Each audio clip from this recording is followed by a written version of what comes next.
Hi there, I'm Ross Woodfield. Welcome to Blackwell Global's daily market update. Starting off in the US, where the US dollar was sold off thanks to a poor jobs result. The JOLTS job openings report returned a disappointing 5.38 million versus the market expectation of 5.5 million. The result led to a bit of a sell-off in the dollar, but the result was still relatively robust and will support the chance of a rate rise from the Fed next week, so the downside was limited.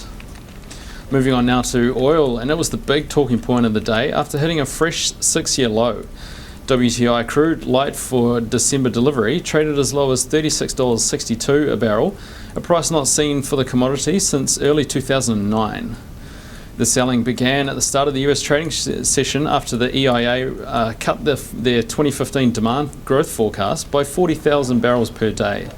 The selling was quickly reversed, however, as short positions were covered and a squeeze developed.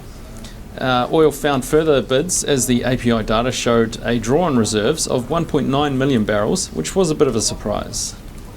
And taking a look now at the data out of China today, where the inflation figures surprised to the upside.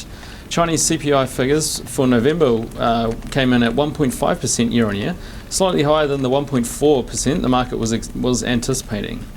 PPI is still causing some headaches for the PBOC as it remained firmly in the red at negative 5.9% year on year.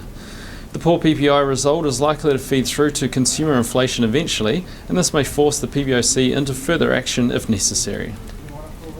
And finally today, our analyst pick is crude oil.